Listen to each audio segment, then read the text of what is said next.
இந்த மாதிரி கல்யாண பத்திரிக்கை அடிக்கும் போது அவங்க எந்த நாட்டுல வேலை செய்யறாங்கங்கறதையும் போடுவாங்க. ஓஹோ, அப்படியா? இன்ட்ரெஸ்டிங்.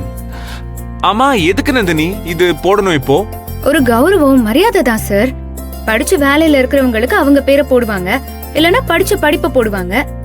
படிக்காம இந்த மாதிரி வேலை செய்யறவங்களுக்கு வெளிநாட்டுல இருக்காங்கன்னு சொல்றதுல ஒரு மரியாதை. ஓ, மரியாதை. அதாவது படிக்காதவங்க ஃபாரின்ல இருந்தா மரியாதையா? இது ரொம்ப வித்தியாசமா இருக்கே நந்தினி. ஆமா சார், நான்லாம் சின்ன பிள்ளையா இருக்கும்போது வீட்டுக்கு ஒரு கல்யாண பத்திரிக்கை வந்தா அதுல யாரு என்ன படிச்சிருக்காங்கன்னு பாக்குறது எங்களுக்குள்ள ஒரு பொழுதுபோக்கு. அதே மாதிரி நாமளும் படிச்சு பெரிய ஆள் ஆகணும்னு ஒரு எண்ணம் வரும். Quite interesting. இந்த மாதிரி பத்திரிகையில படிப்பு வேலைய போடுறது மத்தவங்களுக்கு ஒரு ஆர்வத்தை கிரியேட் பண்ணும்ல? நாமளும் படிக்கணும்னு தோணும்ல அவங்களுக்கு? ஆமா சார், எனக்கே கூட அப்படியெல்லாம் ஒரு ஆசைலாம் இருந்துச்சு.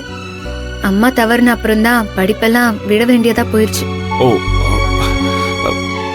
Nandini, I'm sorry. சரி, அதெல்லாம் விடு. அம்மா, நீ என்ன படிக்கணும்னு ஆசைப்பட்ட? டீச்சர் ஆகணும்னு ஆசைப்பட்டேன். ஓ, நந்தினி டீச்சர். சொல்லும்போது ரொம்ப நல்லா இருக்கே. அப்படின்னா உனக்குள்ள வெளியில வராத ஒரு டீச்சர் இருக்காங்க, அப்படிதானே? அதனாலதான் நீ எனக்கு அடிக்கடி கிளாஸ் எடுத்துட்டு இருக்கியோ? சார், நீங்க என்ன சார் கிண்டல் அடிச்சிட்டு இருக்கீங்க? ஹேய், ஜஸ்ட் ஃபார் ஃபன் யார், அவ்வளவுதான். Come on. கல்யாண பத்திரிகையில இவ்ளோ விஷயம் இருக்கு பாத்தியா? இரு, பொண்ணு மாப்பிள்ளை என்ன படிச்சிருக்காங்கன்னு பாப்போம்.